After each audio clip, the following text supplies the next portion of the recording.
UFC just had their most recent fights this past weekend. John Jones is your new world heavyweight champion.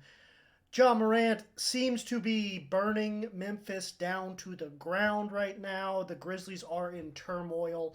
We'll talk about that in a little bit. And then college basketball. The conference tournaments are about to start this week. What teams should we be on the lookout for? What teams do we expect to make it out of the tournament? We'll talk about it. You make it happen. You come back from the brink of hell. Kind of in a love triangle situation right now. And to help illustrate what needs to happen this next week for each team to make the playoffs, I have this nice whiteboard. Oh, Jesus.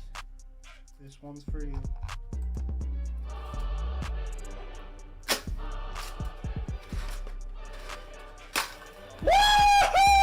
How did they not figure this out? The reason the game is dying, the reason the fan base is shrinking, is because no one can watch your product. The NBA title this year with the Phoenix Suns, would that validate his legacy? I have no comments about the snake. Hey, divorce is tough, man.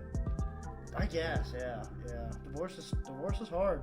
Poor guy. Hopefully he can still kiss his son on the lips, though. Anyways,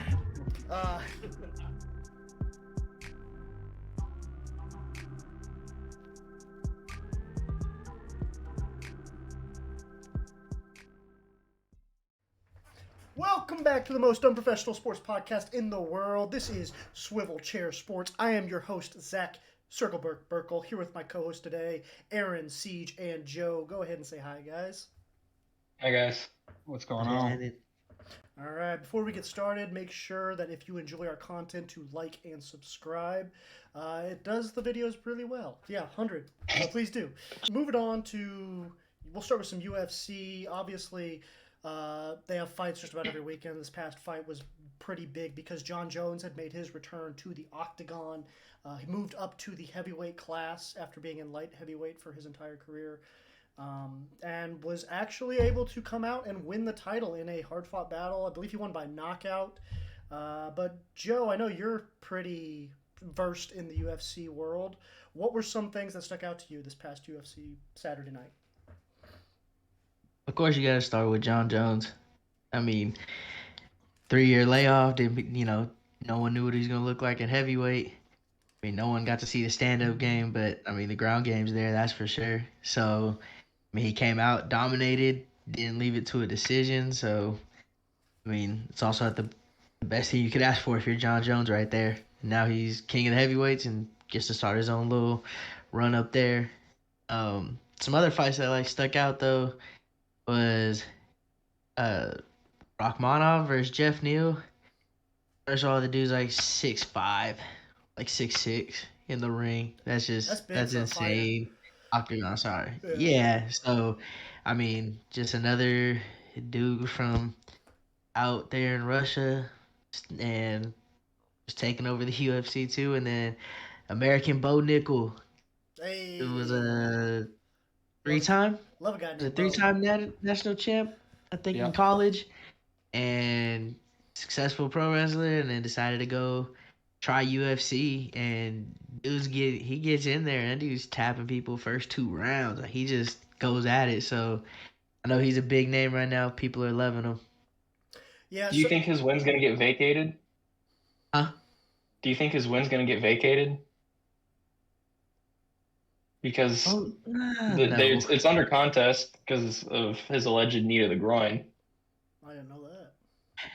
I mean, it can be. I don't think it's a big enough deal. Like, Jamie Pickett isn't a big name.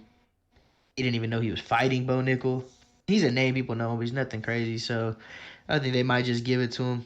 I mean, honestly, going into it though, wasn't much of a shock either. Bo Nickel got him that fast. I don't think the knee to the groin completely ruined everything. He had him in a pretty tough spot already.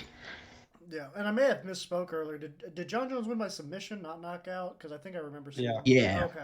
Yeah. I knew it wasn't a decision, but for some reason, just John Jones, my mind automatically goes to knockout. So, but good for him, obviously making comeback to the sport after a pretty long hiatus, especially in the UFC world. You don't see many people come back after 3+ years and end up, first fight back, not only fighting for a title, but also winning that title. So super impressive from him to be able to come back after that hiatus and do that, especially in a heavier weight class than he's ever fought in before. So props to him on that. I'm excited to see how long his reign lasts and then what kind of fights he puts up here in the future. But moving on to the NBA, obviously the story that's kind of rocking the world right now, especially over in Tennessee, is the whole Ja Morant saga that's unraveled within the past half year. He had some stuff that popped up over the summer that we heard about as the season came closer to starting, and then had some more altercations in January, specifically with the Indiana Pacers, and now he's allegedly flashing a gun in an Instagram live video that he posted on his account. I have kind of a little brief summary of all the different situations. So just starting off back over the summer, 2 months after the Grizzlies were eliminated from the 2022 playoffs by the Golden State Warriors in a hard fought, I believe it was a second round series, but I can't remember exactly off the top of my head. But Ja's mother was supposedly at a Finish Line store at the Memphis Mall when she got into a dispute with a store employee, according to Memphis police report obtained by the Post. She then called Ja Morant, who arrived shortly with a group of as many as 9 other people, and the police report claims that Ja got into an altercation with a mall security guard, including Ja's associates were also involved, and one of his associates had actually pushed that security guard in the head, causing the security guard to kind of worry for his well-being, especially after Ja allegedly made a statement saying that he was going to find out what time the security guard got off. No arrests were made after the police report was filed, so that was kind of brushed to the side, not really talked about. But then 4 days later, after that, there was an alleged incident at Ja Morant's house in Tennessee where he punched a 17-year-old kid allegedly 12 to 13 times, as well as potentially flashing a gun during a pickup basketball game. This ensued.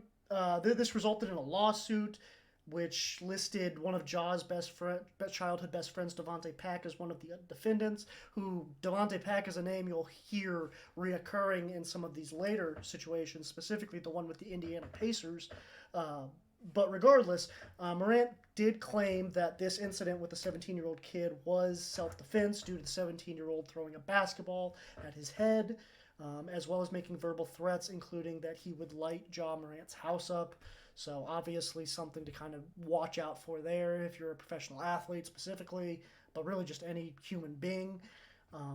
And then several months later after that, January 29th, was the Indiana Pacers incident where Ja Morant got into an argument with Andrew Nembhard of the Indiana Pacers.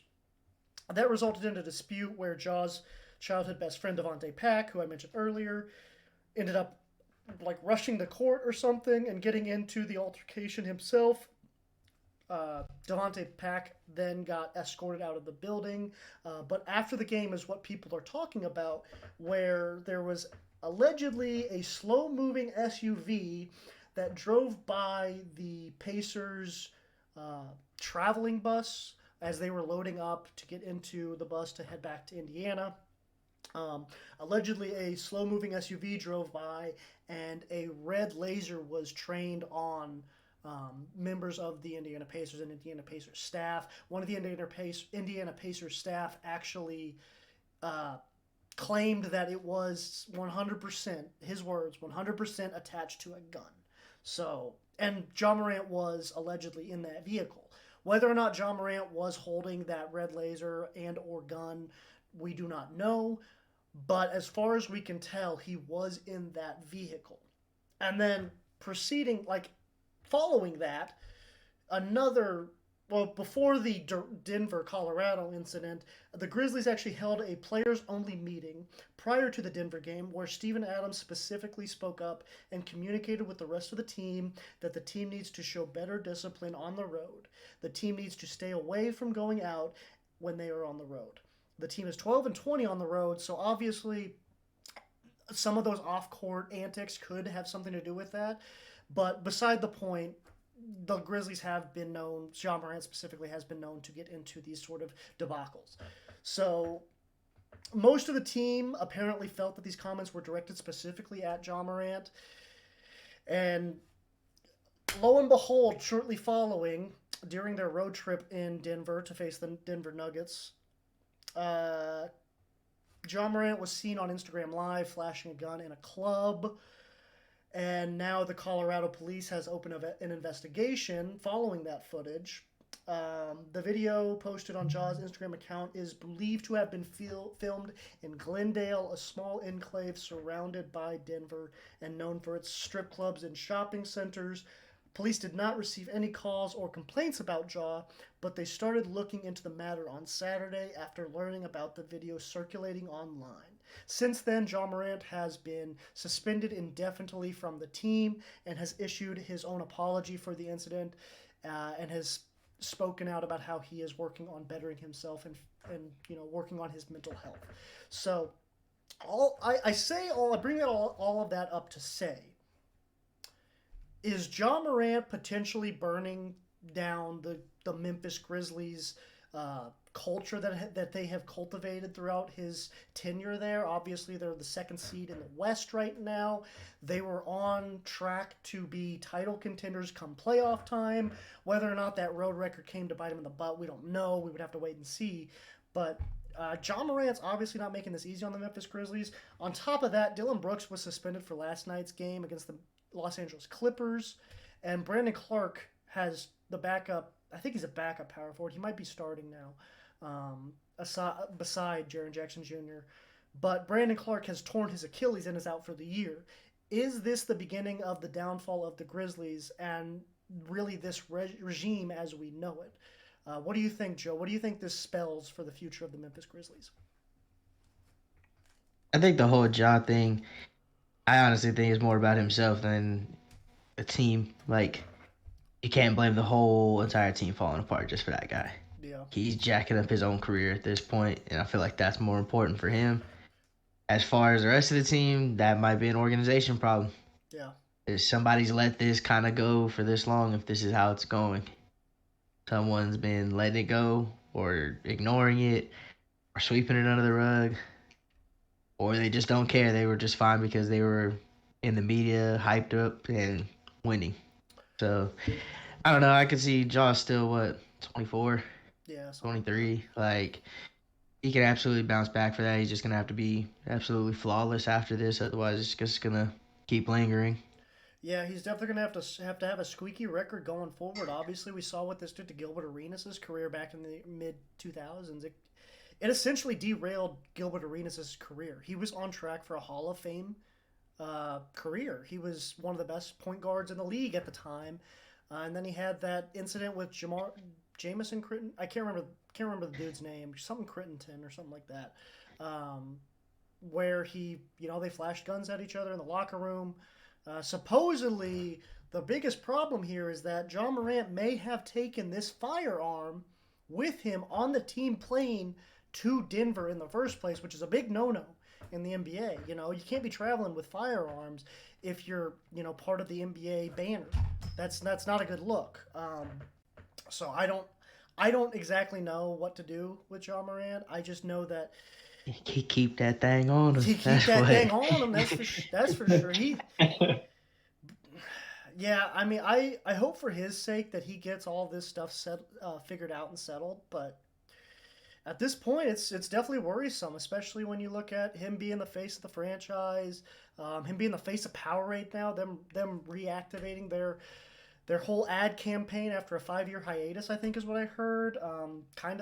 He's a big staple in the NBA right now, and to see somebody of his caliber go through these kind of issues is almost unprecedented. But what do you think, Aaron? Do you think this is kind of spelling doom for the Memphis Grizzlies, maybe in the Ja Morant era? I know it's really early, but could this already mean that the Ja Morant era is coming to a close here soon? I mean, you just think of his kind of career path so far. He didn't go to the biggest college. He wasn't the highest touted scout, so he's really come up quickly. Yeah. And as such a young guy dealing with this onset fame so fast, I mean, he's pretty much still a kid. Yeah. So I don't judge him too harshly. He's making a few mistakes. I think he'll get it straightened out. It'll be fine. Yeah, I mean, you bring up really good points. He is still really young. He's still a kid. And we've seen it time and time again where these people who they aren't used, they don't gradually come up, they explode into the spotlight. It's not like a situation where Zion, he was part of the mainstream media every single step of the way. He was able to learn and adapt, know how to deal with that kind of pressure, how to deal with that kind of media scrutiny. John Morant didn't have to deal with that in high school or college for that matter. He was a great player in college. Averaged, I think it was 30 points and 10 assists or something crazy like that. First player since they started counting assists in college to average 10 assists in a season. But I mean, he went to Murray State. He was not a highly scouted prospect coming out of high school, and then just catapulted himself into the second round pick of the NBA draft. And then as soon as he made it to the NBA, he hit the ground running, and was one of the best players in the league, arguably from day one. So I understand where you're coming from there. It is hard to deal with that level of fame when you've never learned how to deal with that kind of stuff. Zion, people like Zion, LeBron even, they learned early how to deal with that kind of stuff. So hopefully this is all just ends up being a learning experience for him. I'm rooting for the kid. I want to see him succeed. He's super exciting to see play in the NBA. It would be a damn shame if we saw his career cut short, similar to how Derrick Rose's was cut short, obviously in completely different manners, because Derrick Rose's was due to injury. This would be something completely different. But, you see those comparisons all the time where prime D Rose and prime John Morant are essentially the same player. Some people argue John Morant's going to be better than prime D Rose could have ever been, but it would be a damn shame to see another player of that athleticism and caliber just fall by the waysides and not end up making the most out of that potential. But moving on, but staying in the West, we got KD finally making his Phoenix Suns debut this past week. Honestly, seems like he fits in seamlessly over there in Phoenix. I don't have the stats on me exactly, but I know they were, KD level statistics, and obviously him gelling with people like Chris Paul and Devin Booker and DeAndre Ayton is not going to be difficult for him. They've catapulted themselves into the front running in the West, at least outside of maybe Denver, which me personally, I don't have that much confidence in Denver. A lot of people don't seem to have that much confidence in Denver. I would personally say the Phoenix Suns are the front runners to win the West right now. But what did you guys think? Joe, what did you think of KD's debut with the Suns and how he's they've played 2 or 3 games now since then. But what do you think he looks like right now, so far in a Phoenix Suns jersey, other than it just being weird seeing him in a Phoenix Suns jersey? I mean, just the first game, he just the dude's a freak talent.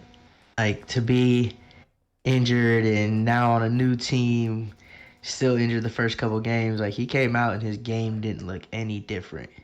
Yeah. Had a couple blocks, had some assists, had a few rebounds, had, I think, 24, 27 points.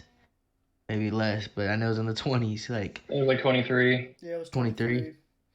Yeah, like, just to see it, though, and how efficient he did it is just, like, kind of just put it on the – kind of just shows you just when he comes out there, you're like, yeah, he's that guy, and now he's playing with these dudes like that. So, yeah, he's going to have an impact. It looked good. It's hard for KD, I think, to not look good no matter where he goes. And only time's going to tell how well they gel. They got a great core. I'll tell you that. They got some great talent. Just see what happens. Yeah, the biggest question with them is depth. Like, do they have enough depth to go deep into the playoffs?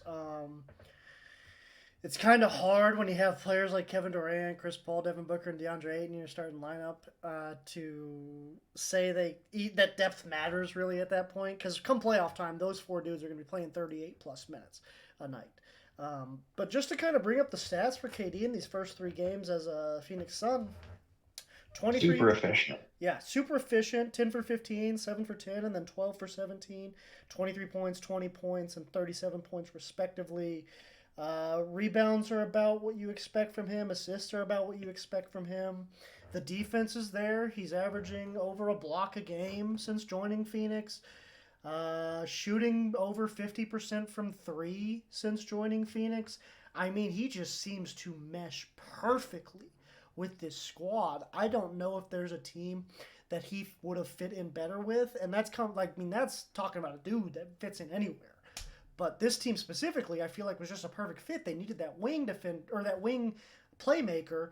Obviously, Mikal Bridges is nice and all that, but he's not dropping 20, 25, 30 points a game like KD can do. He's not getting you 7 to 10 rebounds a game like KD can do. I mean, KD's just on a whole different level when it comes to talent on the wing. Arguably, I'd say top 3 forward in the league right now, especially on the offensive end. I think you could argue top 1.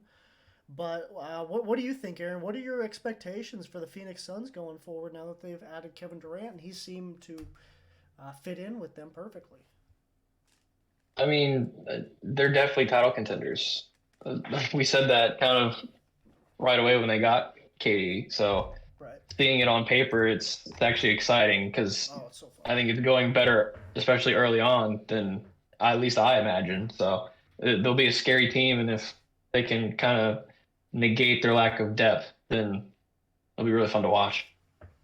Yeah, and just to kind of give you an idea of what the depth looks like on that team, I mean, outside of last night, they started Kevin Durant, Josh Okogie, DeAndre Ayton, Devin Booker, and Chris Paul. Decent starting lineup. Obviously, you got 4 potential All-Star, 4 former / potential All-Stars. I think DeAndre Ayton could be an All-Star one day. Whether or not he reaches that potential, I don't know. But regardless, you got those 5 guys, and then off the bench, I mean, you got Cameron Payne, who's all right, Ish Wainwright, who's all right, Terrence Ross, who's all right, Torrey Craig, meh, Jock Landale, meh, Damian Lee, meh, T.J. Warren at this point of his career, outside of that one, 10-game stretch in the bubble, for whatever reason, he just decided to go Super Saiyan and destroy the league, and was, I think, bubble MVP or some crap like that. But at this point of his career, T.J. Warren's basically a non-factor. He hardly plays. So, I mean, the depth could definitely come back to bite him, man. I mean, once those guys go to the bench, I don't exactly know where your scoring punch is coming from. Hopefully they are smart enough, which I think they will be, but hopefully they're smart enough to keep at least Devin Booker or Kevin Durant on the court at one time. But I mean, if both of those I don't think there's a chance that one of those two isn't on the court. I mean, really all they need is, solid defensive play and them to hit open shots if necessary. Right. Which I believe could be an issue because I think it was Josh Okogie. That's who it was. He went like 0 for 8 from 3 last night. Like, ugh. Like, I don't know what. That's fine. It's one game, as long as he doesn't make a habit of it. Yeah, but I think it is a concern. I'm not sure what his 3-point percentage is not great. I think it's around 30%, if not worse. So if he's going to be your 5th starter, then I mean, I know he plays great defense, but he's definitely not going to be hitting any shots for you on the offensive end. He's not exactly known for his slashing ability. And if he can't shoot, then he can't shoot. So, I don't know. I think the depth could come back to bite him, just playing devil's advocate here a little bit, because everybody's going to say the Suns are, title contenders, obviously. And I do think they're title contenders. But just to play a little devil's advocate, I think the depth is going to be the ultimate reason they don't win the title this year. Well, they're not going to lean on Okogie to be the main scoring force because, he's obviously in the starting 5 and they've got KD, Booker, and Chris Paul, Ayton. Right, but you still need him. They're not going to leave him as the only starter out there. Right, but you still need him to hit open shots when he gets them, and last night he clearly wasn't. Like, if you look over at the East, you got the Bucks with Jay Crowder who can hit that open corner 3. with Pat Connaughton who can hit that corner open three, Grayson Allen who can hit that corner open three. Celtics, you got Grant Williams, you got Derek White sometimes, you got Malcolm Brogdon. Like it seems like these other title contenders, like the Celtics, the Bucks, the Nuggets, the Warriors, for instance, is another team where if Steph Curry's starting and Jordan Poole's coming off the bench, you know that dude's capable of hitting any open shot that you give him, and a lot of unopened shots that you give him. So I think depth's a lot more important than we give it credit for.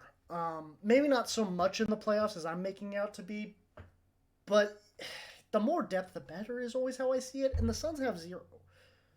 So, I don't know. C, do you have anything to add to the whole Suns debate? Well, I will say the guy you're talking about, how do you say his last name? Okogie? I think it's a Kogi. Okogie? It's either a Kogi or a Okogie? Koji. Yeah, Josh well, Okogie. yeah. So this year he's shooting like 34% from three.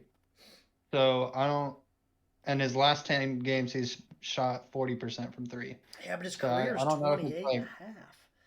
yeah, but that's his career. That's a this is huge this season. sample size. Yeah, but this is this season. 55 He games. just gotta be good right now. I guess. So I think yesterday it might have been just like a off shooting night. He's still shooting. He shot 8 threes. He didn't hit any of them, but he still shot. Yeah. So I mean, but the other interesting thing to look at, like when you look at minutes played between the starting five for the Suns and then the starting five for the Mavericks, just in yesterday's game, Sure. the Maverick starters played a lot less than the Suns. Which is Like that's KD had 40 minutes, D-Book had 40, and then I mean Kyrie and Luka had 35 and 37 respectively, but then like Powell and Green had 24 and 28 minutes, as opposed to the Phoenix guys. Aiton and Paul had 34 and 33. So I mean that's like 10 extra minutes as opposed to some of the starters on the Mavericks. So I think you could see an issue where the starters are having to play a lot more minutes than the bench guys simply because they don't have anybody to come off the bench. They're just not that talented off the bench. Yeah. So I mean, the depth thing kind of comes into play because you're leading starters so much and they don't get a break at all. Yeah, and I do understand. Once it comes playoff time, you probably shorten that rotation to 8, 9 guys max. I mean, you're not playing 10, 11 guys deep in the playoffs because you just no. Yeah, but I mean, even if you cut that rotation to, let's say, 8 guys, I mean, who are your 8 guys at that point? You got obviously your starting 5: Kevin Durant, DeAndre Ayton, Devin Booker, Chris Paul. I would assume Josh Okogie. Cameron Payne's probably 6. I don't know who this Ish Wainwright guy is, but apparently he's decent. And then my biggest concern is who the heck is your backup center? Like, who is relieving DeAndre Ayton come playoff time? Are you counting on Kevin Durant, Jock Landale to give you quality minutes in the playoffs? Or, I mean, I guess you could put KD at the 5, but is that really what you want to do? Joe? No. I mean, not really, but I'm just kind of with there, man. You have Devin Booker or KD on the court at all times. Yeah. You got to play around. I mean, kind of depends on the other lineup. You can play small with KD in at center. Yeah, you can. But you can. I mean, realistically, is anywhere you're gonna do that? No, nobody wants to play KD at the center. But I mean, they can play anybody that just needs to play defense and rebound. That's it. I almost wonder who the heck they played at center last night when DeAndre Ayton was off the court, because he only played 34 minutes. Who was out there the other 14? Because Jock Landale, he was only out there for 8, though. So I don't know who played the other, 6? Maybe KD. I don't know. But the front court depth seems to be an issue going forward. That maybe they can find someone on the buyout market. I think Kevin Love would have been a pretty nice addition, but obviously he's in Miami now. I don't know. I think the depth is going to end up being the thing that comes back to bite him in the butt, and I think that'll keep him from winning a title. Maybe not making the finals. Maybe they squeeze into the finals, but we kind of saw that last year in the finals, where the Celtics' depth is what kind of lost them that series. That and Steph Curry just being absurdly, ridiculously good. Basically being Jesus in basketball. shoes out there. Like, holy crap, that was a ridiculous what he did. But a big problem was the Celtics didn't have a whole lot of depth last year.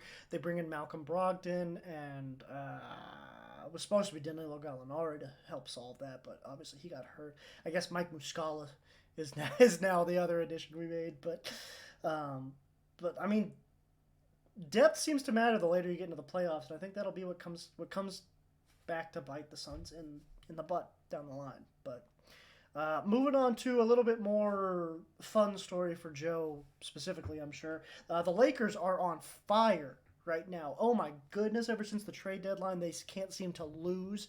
They have catapulted themselves up to a tie with the 10th seed as we're talking right now, unless something changed within the last 6 hours that I didn't see. But yeah, the Lakers looking great, Joe. What do you have to say for your team over there in LA? Obviously, Jared Vanderbilt has been the talk of the town. Some might say he's been the number one addition you guys may have made this offseason, other than getting rid of Russ, which is an addition of itself. But but what do you think about your team over there in LA? I mean, it's good to see. I mean, I'm honestly not getting my hopes up. It's without LeBron, it's hard to look at them as a real contender. Sure. Yes, I want to be in the playoffs. Yeah, that'd be cool to see. Well, Maybe we could shock a team, but without LeBron, like that's tough. But I mean, it's fun to see. It's fun to see in the sense that now that they have some pieces that actually look good on the roster, what to do for next season. They will get the right guys, make sure they have better pieces in play versus scrambling like we had to do.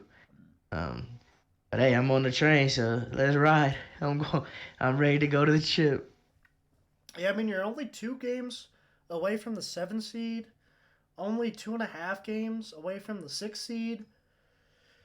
I mean, that entire West right now is tight. Yeah, like the Lakers could easily catapult themselves up into the top half of the conference and avoid playing a play-in game completely, which, honestly, assuming LeBron's going to be back for the playoffs, if the Lakers sneak in as like a bottom 3 seed, bottom 4 seed in the West, that's a scary team that I don't know if the Nuggets, Grizzlies, or Kings want to play in the first round. I don't know if any of those 3 teams want to see LeBron and AD in the first round of the playoffs, especially with the way they're playing right now after the additions of D'Angelo Russell, Jared Vanderbilt, and Malik Beasley, and Mo Bamba, if you want to throw him and Rui Hachimura in there as well. Completely overhauled their roster. Last time they did that and LeBron-led team, they made the finals. So, what do you think about the LA Lakers so far? I think it's great. They lost that deadweight old man, and now they're finally playing good basketball. We'll see how they fare once that old. You gotta talk about him like that. Younger than Braun. I was talking about Braun. Oh. I knew that. Glad Burr finally caught it. See, you had that, didn't you? You were on that. We'll see how they have to adjust once he comes back and does his prima donna things, all about him. That padding stuff. Things he does. You're right. We'll see. Oh, that's getting clipped for TikTok for sure, Aaron. I can't wait. Aaron, do you have anything more to add about the Lakers, though, real quick? No. Okay. Well, so it's kind of like what we talked about. Did we talk about this last week about LeBron getting hurt? Was that last week? We might have, yeah. I don't remember what day or what week it was. Feels like it's been a month ago. I know, but so kind of what I was saying when we were talking about it, whenever we talked about it in the past. I kind of said something about how it could be good for the Lakers if they find a way to work around without having LeBron. And so it looks like they're starting to kind of figure it out and what they need to do without LeBron, and they're playing better team basketball because of it.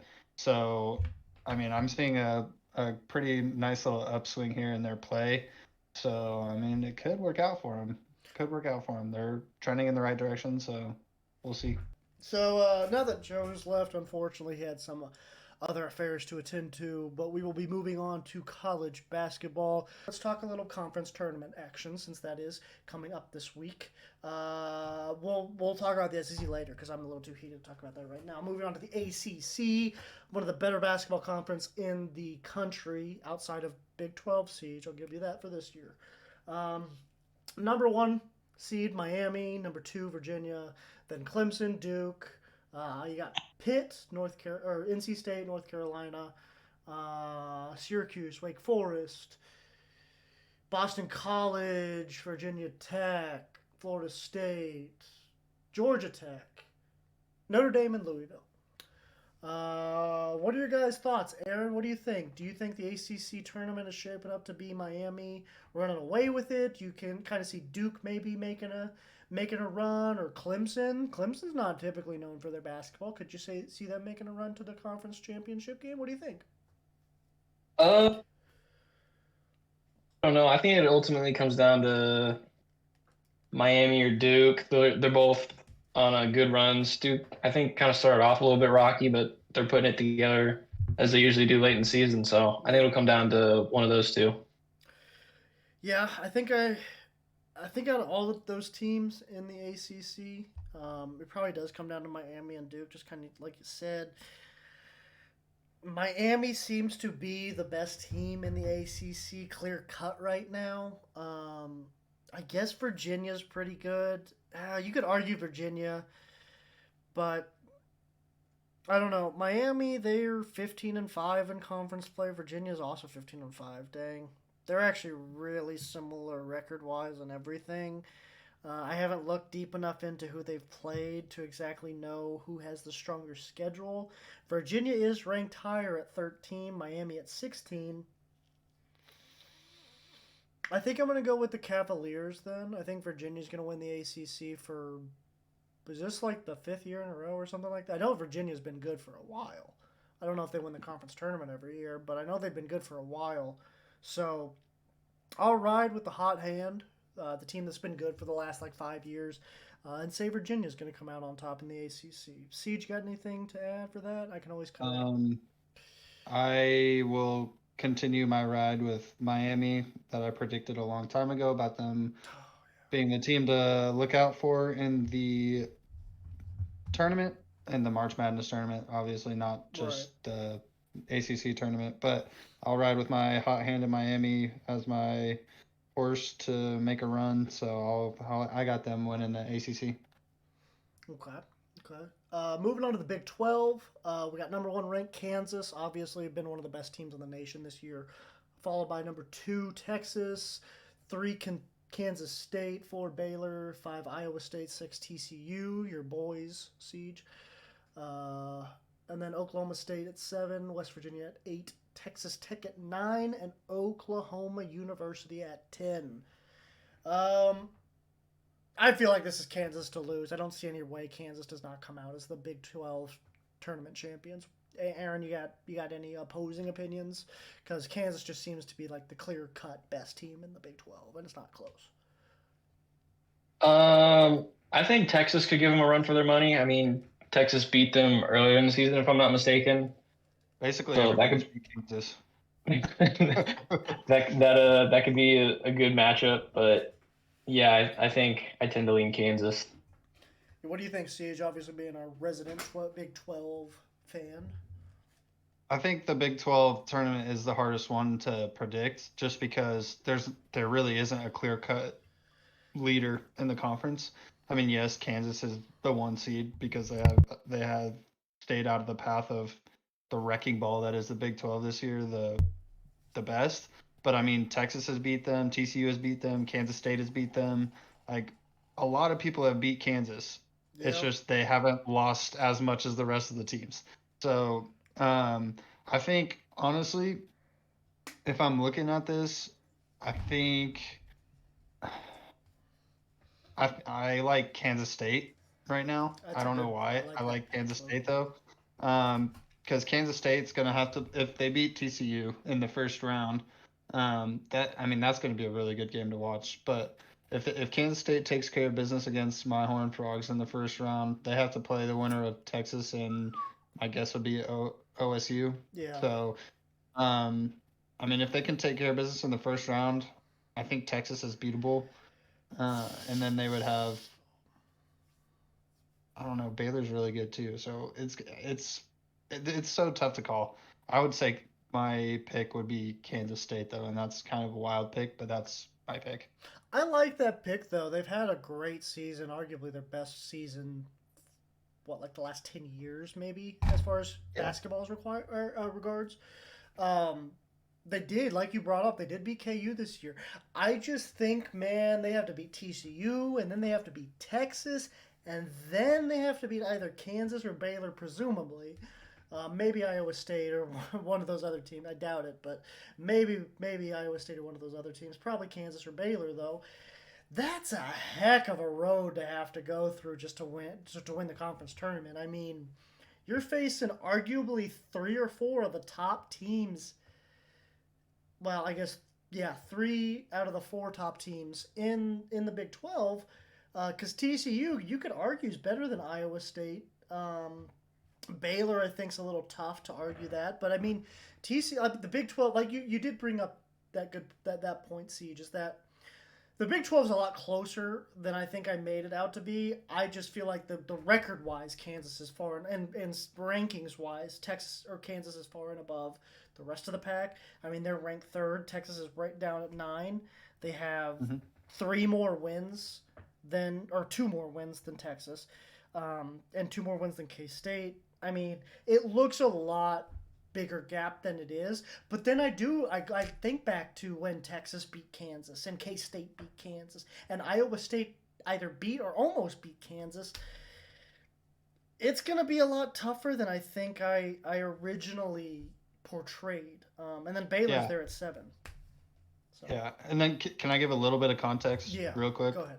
So, like, just in the last week, like, Kansas beat Texas Tech by 4 points. Yeah. K-State rolls over OU. TCU beat Texas by 2 points. Okay. Baylor got smoked by Iowa State. West Virginia beat Kansas State. OU beat TCU. And then Texas beat Kansas by like 16 points. So it's like there's no, and that's in the last week of basketball. There's nobody that's consistently beating worse, quote unquote, worse teams in their conference on a day-to-day basis. It's always a dogfight. It's always like they're just trading wins and trading losses in this conference. And there's no, like, for me, there's no clear-cut team that's just running through the conference anymore. So, I mean, Big 12 basketball is one of the most fun things to watch, in my opinion, at least in college basketball. So I don't know. It's such a hard conference to call in this tournament, just because, I mean, everybody beats everybody. There's no really bad team. Yeah, and it's also one of the smallest conferences, so competition's that much stiffer. I mean, and then we add Houston next year. Like, it's going to be crazy. But yeah, I mean, even this year, the top half of the conference, the top 5 teams in the conference out of 10, they all won 20+ games. That's incredible. Like, you don't see half the conference. I know it's only 5, but you don't see half the conference win 20+ games very often. That's pretty uncommon. And then you got Iowa State at 6, who's got 18 wins. You got Oklahoma State at 7, who's got 17 wins. West Virginia's got 18. So I mean, OU is the only team in the entire conference that did not finish 500 or better. It's going to be a tough tournament. It's going to be really fun to watch. Probably going to be the most exciting out of all the tournaments because, I mean, just because the conference is so small, competition is that much stiffer between the 1 and the 10 than it would be between like the 1 and the 14 or 15, you know? So it's going to be interesting to watch. I think that's going to be one I keep my eye on more than others. But moving on to the Big Ten, you got Purdue at number 1. You got Northwestern at number 2. Indiana at 3. Michigan State at 4. And then Iowa at 5 and Maryland at 6. They all get first round byes. And then you got Illinois at 7. Michigan, Rutgers 8-9. Penn State at 10. Nebraska 11. Wisconsin, Ohio State, and then Minnesota round out the Big Ten seeding. But I mean, Purdue's winning this, right? Like, I don't. No. Really? You don't think Purdue's winning? Who do you have? Purdue doesn't play good against teams that they're supposed to beat. Okay. I honestly could see Michigan going in there and beating Purdue in Purdue's first game. Even in though they're the 15-5 in the conference. Yes. Okay. Yep. I mean, Purdue just doesn't play great against teams that they should beat normally. Right. And Purdue and Indiana are the only two teams that I've really even been paying attention to in the Big Ten. Well, they're the only two that look like they're ranked. Oh, and Pitt. Wait, Pitt's not even in there. Yeah, no, just those two. I'm like, wait a second. I thought Pitt was. And they've both been playing really good basketball. It's just Purdue seems to underperform in the big moment, or not in the big moment, in the moment where they're supposed to handle a team. They don't really perform to their best ability. So, yeah. I mean, I can see Indiana taking this thing just because I think Purdue's going to get bounced before Indiana gets a chance to play them because they're on separate sides of the bracket. Mm-hmm. But I mean, that's my take on the Big Ten. Yeah, I mean, as a novice in college basketball, I feel like Purdue just seems like the easy bet for me to take, so I'm going to take them because they're top 5 and no other team in the conference is even top 15. So, I guess Indiana is literally 15, but other than that, I mean, yeah, I got Purdue. I think Indiana also has the same kind of problem. They don't perform well against teams that they're supposed to beat handedly. But I think Indiana's side of the bracket's maybe a little bit more forgiving because Purdue has Michigan, who's historically played really well in tournament style, Iowa, Michigan State. All those guys are on Purdue's side of the bracket, which traditionally those teams play well in tournament style play. Right. So especially like the Michigan State, the Michigan, Wisconsin, Ohio State. Like, you bring up a really good point there. Most of those teams are staples you see in the March Madness tournament every single year, not just performing, but performing well. So, Aaron, what do you think as far as the Big Ten's concerned? Yeah, kind of like you guys were saying, Purdue, Indiana, they're kind of the top dogs, but I think Illinois, they're kind of an underdog, overlooked. They've had kind of a rough season, not necessarily performing up to expectations, but I think they might be able to pull something out here late and figure out and get hot towards the tournament. Yeah, it's weird. I'm starting to wonder how do the seedings work exactly, because I'm like seeing Indiana's higher in the Big Ten standings than Northwestern, but Northwestern's the 2 seed. I think Northwestern might have had the head-to-head. I could be wrong. Okay, that would explain that. Yeah, Northwestern has the head-to-head. Okay. They beat Indiana 84-83. Okay. In the last game that they played. Well, are we sleeping on Northwestern then? Because obviously they've been pretty good this year, I would say. I mean, I'm not necessarily sleeping on them by any means. I just don't think that they are going to play the best basketball when it comes to this tournament. Yeah, they're not exactly known as a basketball school, so it'd be interesting to see Northwestern make a run. It's a team we've never really gotten to see make that before. So it'd definitely be unprecedented. That's the word I was looking for earlier, guys. Jeez, unprecedented. I like your Illinois pick. That's that's a good one. Moving on to Pac-12, we got UCLA, who's obviously been stellar this season. And then Arizona at number 2, USC at 3, Oregon at 4.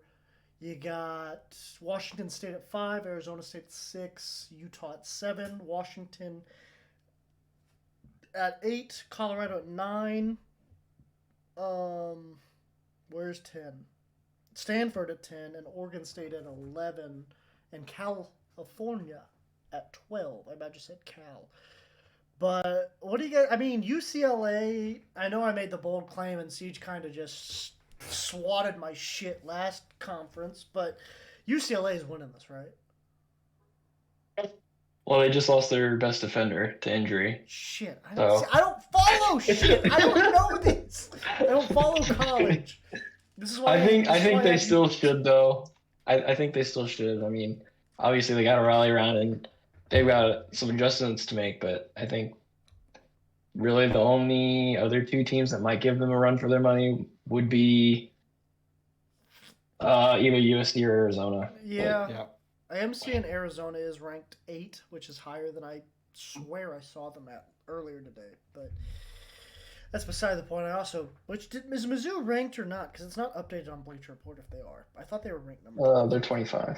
That's what I thought, but it's not. It's not saying that on Bleacher Report for some reason. But yeah, Arizona's a little higher up there than I thought I saw them earlier today. Maybe I was looking at the ones with Mizzou at 25. But what do you think, Siege? Who's coming out of the Pac-12? I think it's Arizona. Like Aaron said, just not necessarily just because of injury. Kind of going back to my original thought with the Big Ten, like Arizona seems to play decent in tournament style play. Like last year in March Madness, like they played really well. Obviously, they peter out towards the end, like around the Sweet 16, Right. Elite 8. They just kind of peter out somewhere in there. But I think Hey, Peter. I like Arizona this year in the Pac-12 tournament. Hey, Peter. Hey, Peter. Can I borrow your screwdriver? Sorry. Sorry.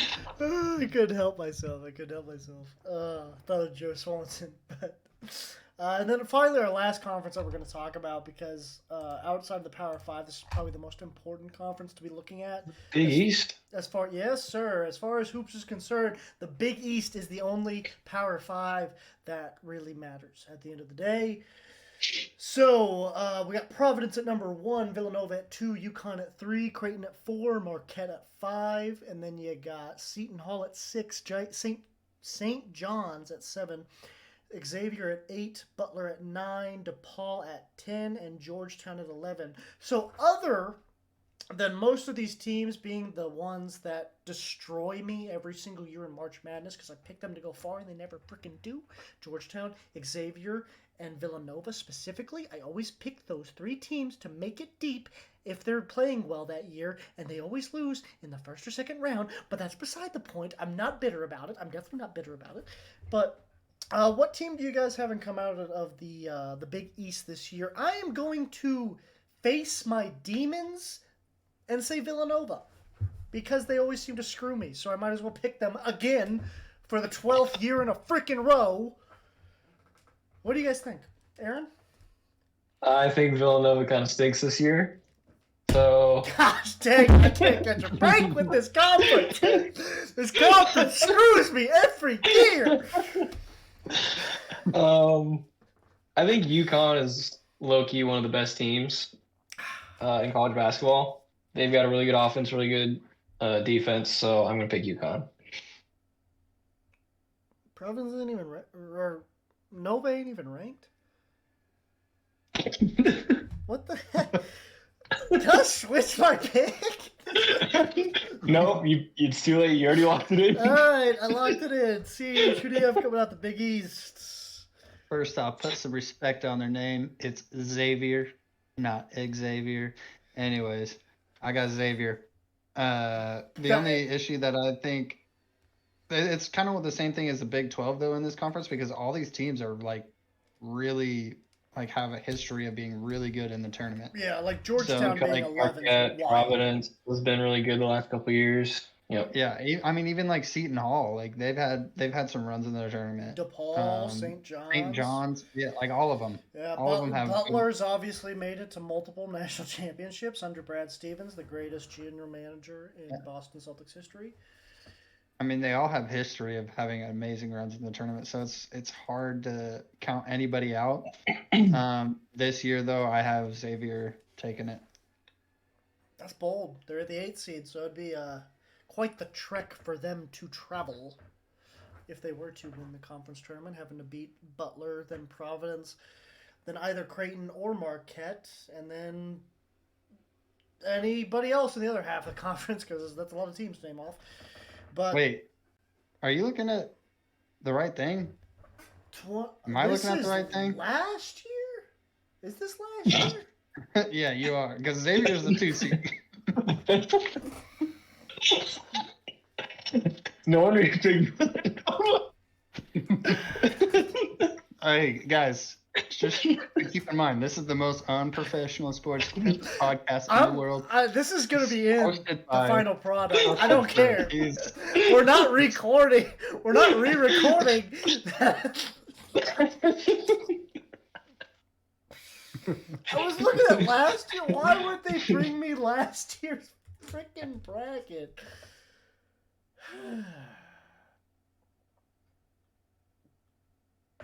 Well, give me a Good job, Burke. Yep. Just give me a second to put up a legitimate contender. Oh yeah. This is completely different seating than what I freaking saw.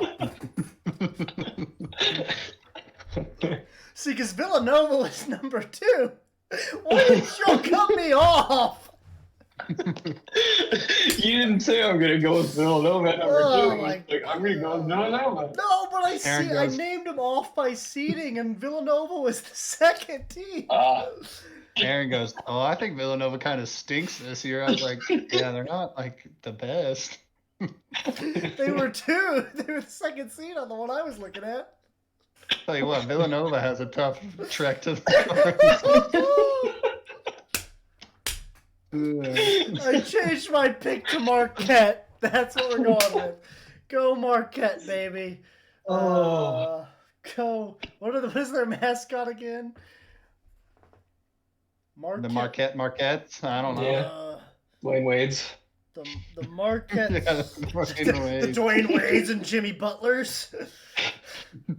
Golden Eagles. The Golden Eagles. Thank you. Hell, that was my high school was the Eagles. We're definitely going. We weren't the Marquette. Golden Eagles. We weren't the Golden Eagles. We're but just we were the regular Eagles. Eagles. We were the Eagles. So go Marquette, baby.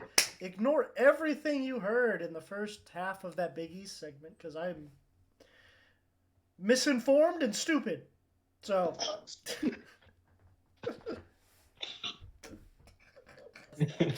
And to wrap up our college basketball conference tournament predictions, the Southeastern Conference, the SEC, some might call it. We got Alabama at the number 1 seed. We got Texas A&M at the number 2, Kentucky at 3, Missouri at 4, Tennessee at 5, Vanderbilt 6, Auburn 7, Florida 8, Mississippi State at 9, Arkansas 10, Georgia 11, South Carolina at 12, Ole Miss at 13, and LSU at 14. And I'm going with my heart, not my brain. I don't care. Don't talk me out of it, Aaron. Don't you dare talk me out of this pick. Because my heart is saying Missouri is winning the SEC tournament, baby. I have all the faith in the world in Coach Gates There we go. to lead the Missouri Tigers to SEC tournament supremacy. We will beat Tennessee. We will beat Alabama. We will beat Texas A&M. And we will be SEC tournament champions of the world. Missouri Tigers, Aaron. You gotta. No. Sorry. You As much as I want to, You're an alumni. I'm aware I'm an alumni, and as much as I love my former school, it's just not happening. We don't play well enough. We don't play well enough on the road. We're not big enough to compete with the likes of I know. Alabama and A&M. I know. My pick is A&M. Actually, they're sneaky good. If I had to pick somebody other than Mizzou, I would go A&M. But I'm a true fan, baby. I can't. I just can't. I can't bring myself to root against, well, not root, but predict anyone else. When the Tigers are good, at least, you know. Like, if we were the 12th seed, no, I wouldn't pick them. But we're top 4. We're top 4. I can't look at them right The there. skin of our teeth. By the skin of our teeth. But still, top 4. I mean, we would have got the bye regardless. We would have been top 6. We would have had Vanderbilt. So we would have got a bye regardless. We just get 2 byes. Yeah. But yeah. Siege, what do you think? Who's coming out the SEC? Well, this might help you out a little bit here, Burke, but I honestly could see Florida going on to play Alabama and knocking them off. To be honest, I mean, with the way that tournaments have been going this so far, like the lower seeds are playing pretty well, so I could see that happening. That way, Tennessee can beat Missouri and then go play them in the semifinals. That's exactly how that would go. Well, and even if we did beat Tennessee, we lost to Florida this year. So. Well, that's what I'm saying. Yeah. I think Florida's actually better than what their record shows and what their seeding shows. That's why I think we also had to beat Alabama. We also had to beat Tennessee on a buzzer beater. Yeah. Yeah. We beat them though. We're higher than them because of that. I hate the SEC so much. All these teams make me want to just not watch sports. Excuse you. We play basketball like we play football. Yep. Let's see. Go for the home run. If it doesn't hit, we'll lose the game. That's the alternative. This is gonna be a wild pick here, I think. Give me Arkansas. Give me Arkansas. Arkansas. That made me vomit in my mouth a little bit. It's a terrible pick, but give me Arkansas because my brother. And just because that's like, I hate using this word for this yearly competition because I refuse to call it a rivalry. It's not a rivalry. Mizzou and Arkansas is not a rivalry. It's not at the stakes that Kansas and Missouri was at. It's just not. Why? Because Arkansas is better? No, it's because it's just not as like there's not that animosity between the two fan bases that there was. But we're actually smoking Arkansas, especially in the football one. Yeah, we're destroying Arkansas overall. And there's just like the fan bases don't hate each other like they did in KU, MU, KU. Those fan bases would like go at each other's throats. They still do to this day. If you go on social media, you see KU people talking crap on MU, and you see MU people talking crap on KU. But Arkansas, we've just never had that same kind of rivalry between the two. There's that animosity just hasn't been there. We literally sing Mr. Brightside and chant "fuck KU" at our games. Yeah. Yeah, I love it. Yeah. I love that. Every school should have that with somebody. Right. Like TCU and Baylor. Yeah. You know? Arkansas, they don't have anybody, I feel like. They're just kind of on an island. No rivalries. They think it's us. We know it's not. We know we're not real rivals. If anything, we have more rivalry with South Carolina than anything. Yeah. Like, because Columbia. The Battle of the Columbias. But Arkansas, they've been trying to make it a rivalry for years.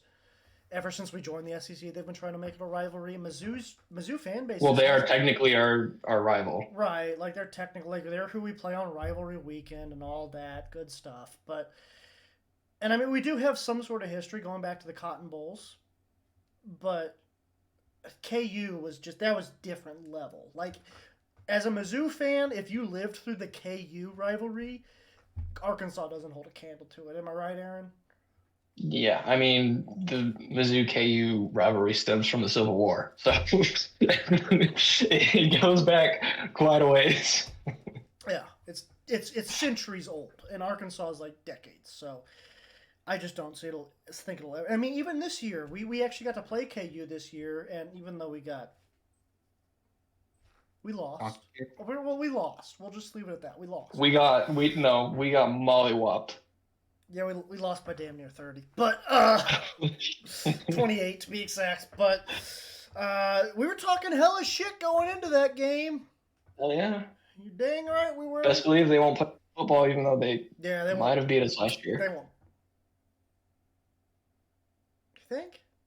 They were low-key good last year. They were low-key good. At the beginning of the first 6 games, they were 6-0, bro. Yeah. No, I'm not going to say they weren't good. They were the best they'd been since Mangini was head coach. Once they lost to TCU, though, it was downhill fast. Yeah, but I mean, we weren't no slouches, man. We almost beat Georgia. We were kind of slouches. We almost beat Georgia. What you mean? That was We almost beat Georgia. Pure luck. We almost beat Georgia. If it wasn't for that fumble, we would have beat Georgia. How much did we lose to Tennessee by? We don't talk about it. We don't talk about it. Mizzou football is here for a long time. Not a good time. So. Yeah, Yeah. pretty much. so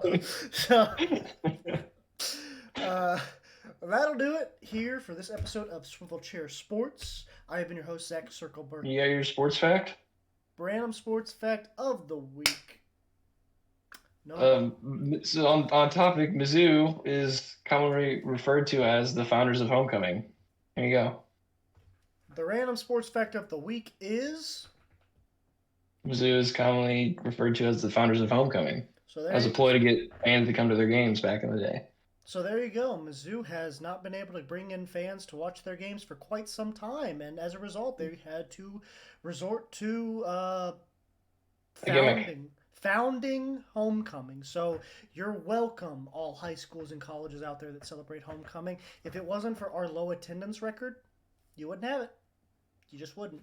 So that'll do it here for this episode of Swivel Chair Sports. I've been your host, Zach Circleberg Burkle, here with my co-host today, Aaron and Siege. Joe left us a little bit later, but go ahead and say bye, guys. Bye, guys. Bye what? Bye, guys. Bye, guys. But yeah, if you liked our content and you made it this far in the video, please make sure to like and subscribe. But that'll do it for this episode. Deuces.